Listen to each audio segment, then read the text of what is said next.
Você sabia que, mesmo após quase um século, ainda existem enigmas da Segunda Guerra Mundial que ninguém conseguiu explicar? Parece roteiro de filme, mas é a pura realidade.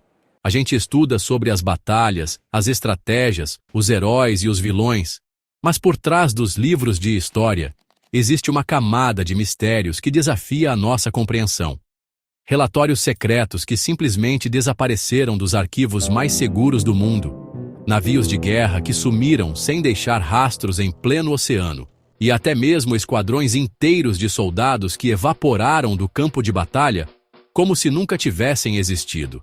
É como se a própria guerra tivesse seus próprios fantasmas, suas próprias lendas urbanas que até hoje assombram historiadores e pesquisadores. Muitos desses acontecimentos permanecem envoltos em silêncio e segredos militares, protegidos por documentos classificados que talvez nunca venham a público. O que eles estão tentando esconder? Seriam tecnologias experimentais que deram terrivelmente errado? Contatos com algo que não era deste mundo? Ou simplesmente operações tão secretas que apagá-las da história era a única opção?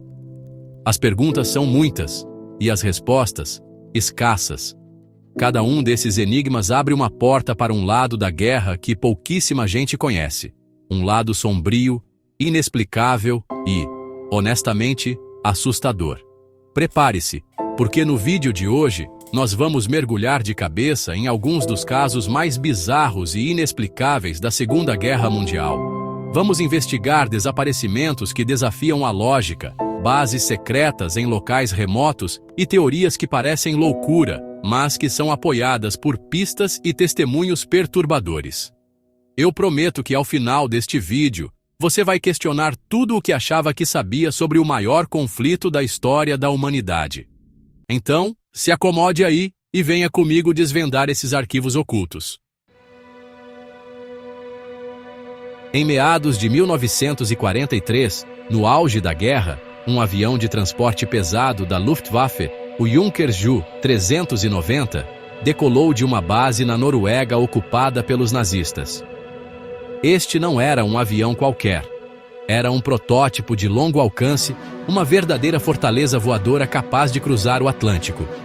A bordo, segundo os poucos registros que sobraram, estava uma carga ultra-secreta e uma tripulação de elite. O destino?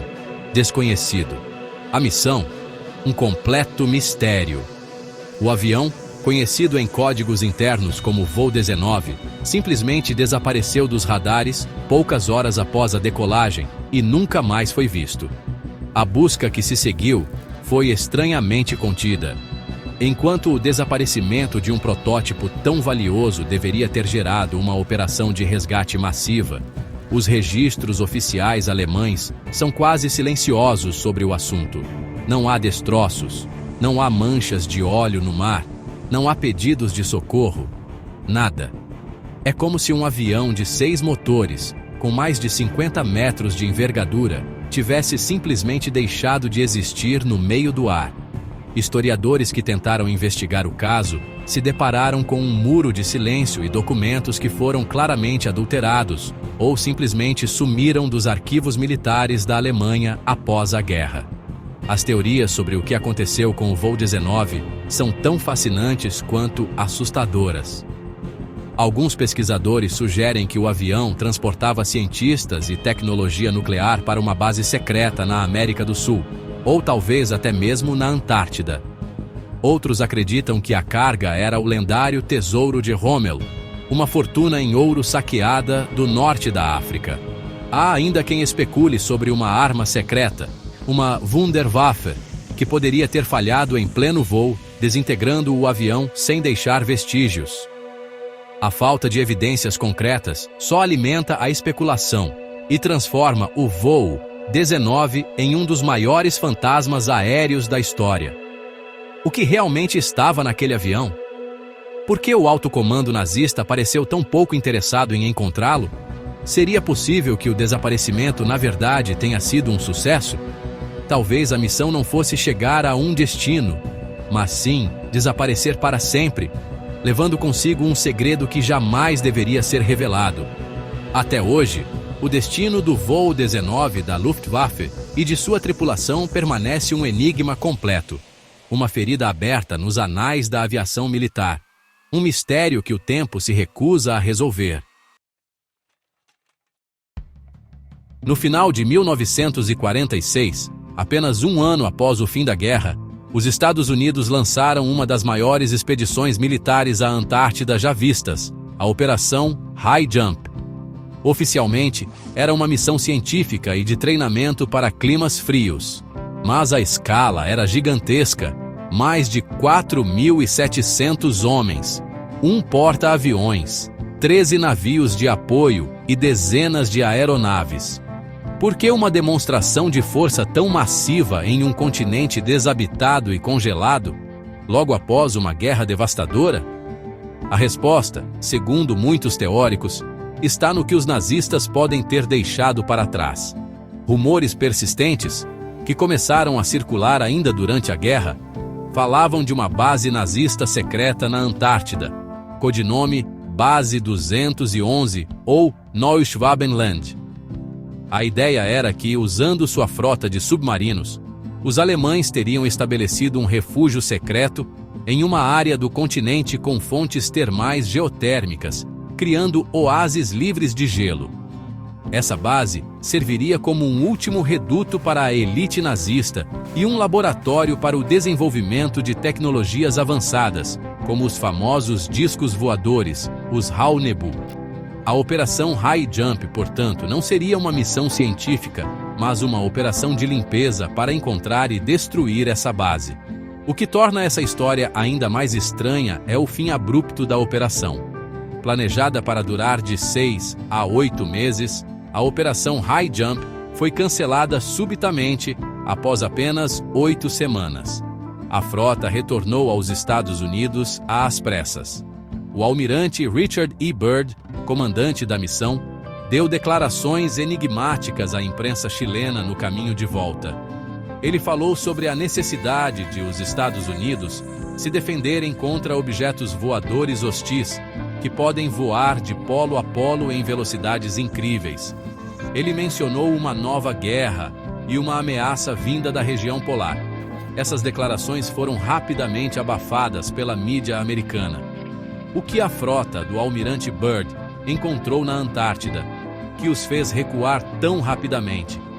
Teriam eles encontrado a base 211 e entrado em confronto com uma força tecnologicamente superior?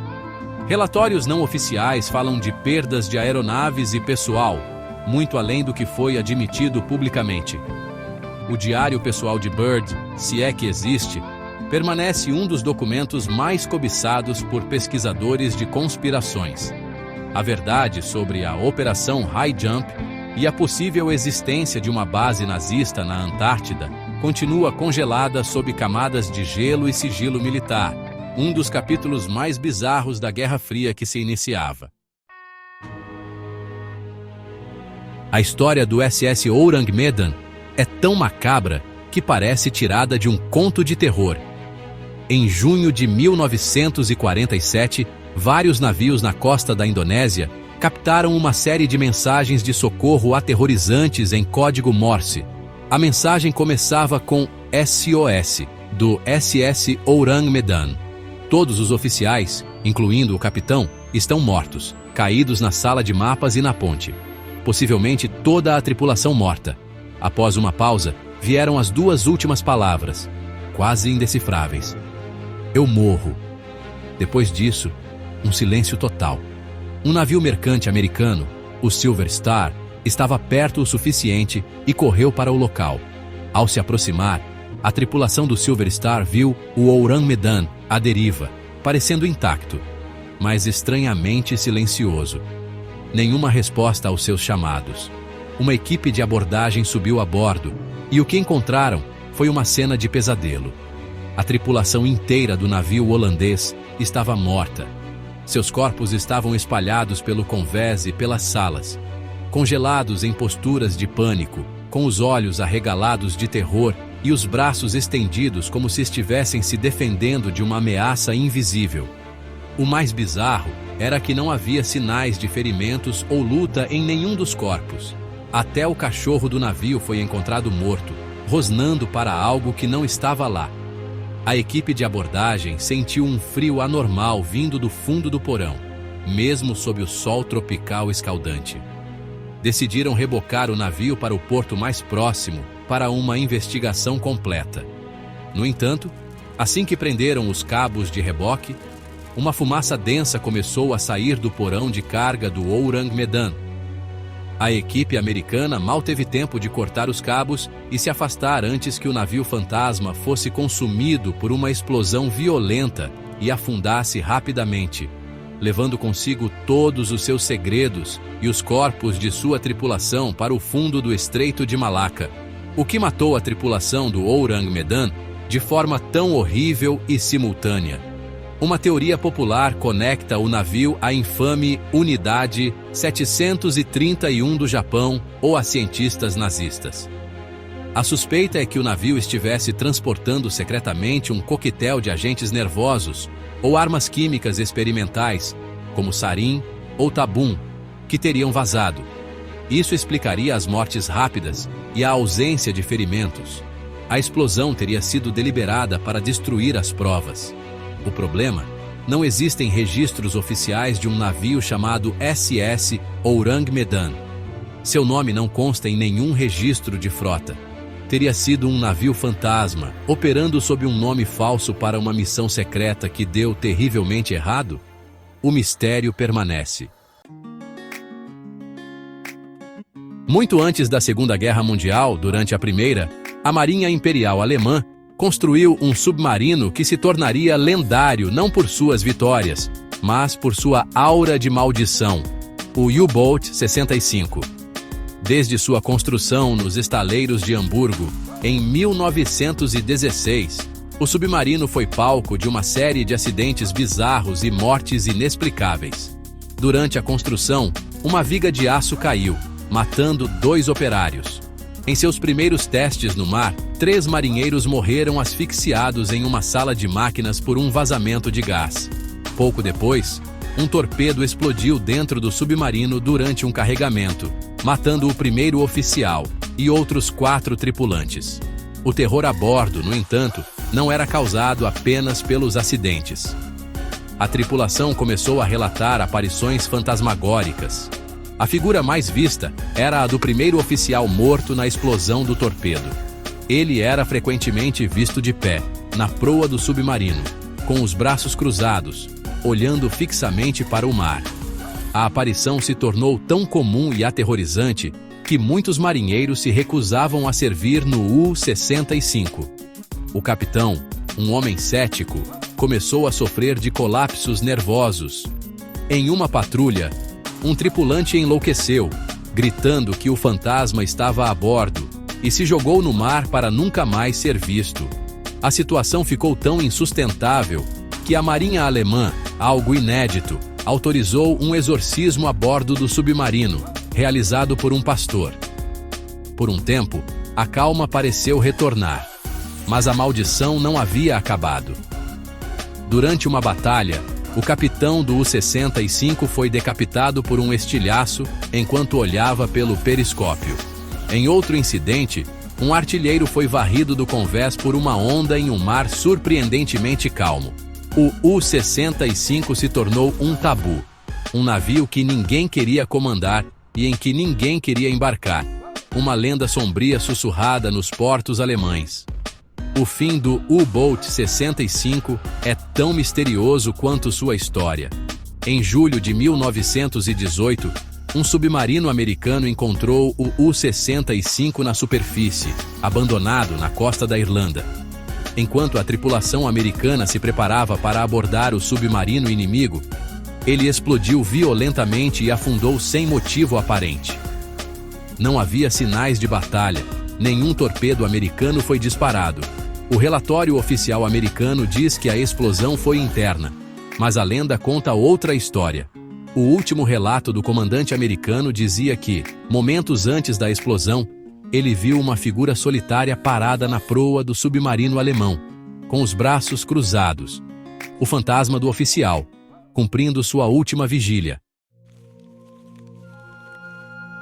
Oficialmente, a história é simples. Em 30 de abril de 1945, com Berlim cercada pelos soviéticos, Adolf Hitler cometeu suicídio em seu bunker. Seu corpo e o de Eva Braun foram queimados por seus seguidores. Mas essa é a história toda? Desde o início, essa versão foi recebida com ceticismo. Os soviéticos, os primeiros a chegar ao bunker, deram relatos conflitantes. Primeiro disseram que não encontraram o corpo, depois que encontraram. Os restos mortais que eles alegaram ser de Hitler eram apenas um fragmento de mandíbula e um pedaço de crânio. Por décadas, essa foi a prova da morte do Führer. O problema é que, em 2009, pesquisadores da Universidade de Connecticut tiveram acesso a esse fragmento de crânio guardado em Moscou e fizeram um teste de DNA. O resultado foi chocante. O crânio pertencia a uma mulher, com idade entre 20 e 40 anos, que não era Eva Braun. A principal evidência física da morte de Hitler se provou falsa. Isso abriu a porta para uma das teorias da conspiração mais duradouras da história. Hitler não morreu no bunker. Ele escapou. Documentos do FBI, desclassificados anos depois, mostram que a agência investigou seriamente a possibilidade. Relatos de testemunhas de toda a América do Sul, especialmente da Argentina, afirmavam ter visto Hitler vivo e bem após a guerra. A teoria da fuga é sustentada pela existência da Operação Odessa, uma rede secreta bem organizada que ajudou milhares de oficiais nazistas de alto escalão a escapar da Europa e encontrar refúgio na América do Sul e no Oriente Médio. Se criminosos de guerra como Adolf Eichmann e Joseph Mengele conseguiram escapar, por que não o próprio líder do Terceiro Reich? A fuga teria sido o plano final, meticulosamente preparado. Relatos falam de um submarino que teria levado Hitler e Eva Braun da Europa para a Patagônia, uma região remota da Argentina com forte presença de imigrantes alemães. A ideia de Hitler vivendo seus dias em uma fazenda tranquila nos Andes parece ficção. Mas a falta de provas concretas de sua morte e a evidência comprovada da fuga de outros nazistas importantes mantém a dúvida viva. O corpo encontrado no bunker poderia ser de um sósia? A queima dos corpos foi uma encenação para encobrir a fuga? A verdade é que não temos um corpo, temos um fragmento de crânio que não é dele, e temos registros do FBI mostrando que a maior agência de inteligência do mundo não estava convencida de sua morte. O destino final de Adolf Hitler pode ser o maior de todos os segredos não resolvidos da Segunda Guerra Mundial. Como vimos hoje, a história é muito mais do que uma linha do tempo de eventos claros e definidos. Ela é cheia de sombras, de arquivos trancados, de perguntas sem resposta. Esses mistérios da Segunda Guerra Mundial nos mostram que, por trás da narrativa oficial que aprendemos, existem segredos tão profundos que desafiam a lógica e a nossa própria compreensão da realidade. De voos que somem no ar, a bases secretas no gelo, de navios fantasma a líderes cuja morte é questionada até hoje, cada um desses casos nos lembra que sempre há mais a ser descoberto. O passado não está morto. Ele nem mesmo é passado. Esses enigmas nos forçam a ser céticos, a questionar o que nos é dito e a buscar as peças que faltam no quebra-cabeça. Eles provam que, mesmo com toda a nossa tecnologia e conhecimento, alguns segredos são tão bem guardados que podem jamais ser revelados. A verdade pode estar no fundo do oceano, congelada sob o gelo da Antártida, ou escondida em um arquivo empoeirado que ninguém nunca mais vai abrir. Ou talvez a verdade seja tão estranha que, mesmo que fosse revelada, nós nos recusaríamos a acreditar nela. Agora eu quero saber de você. Qual desses mistérios te deixou mais intrigado? Foi o voo fantasma da Luftwaffe, a base secreta na Antártida, o terror a bordo do Ourang Medan, A maldição do U-65 ou a possível fuga de Hitler? Deixe seu comentário aqui embaixo, porque eu leio todos eles. E se você gosta de desvendar os segredos mais obscuros da história, não se esqueça de deixar o seu like, se inscrever no canal e ativar o sininho para não perder nenhum vídeo novo. Porque aqui, no Arquivos Ocultos, a história vai muito além do que te contaram.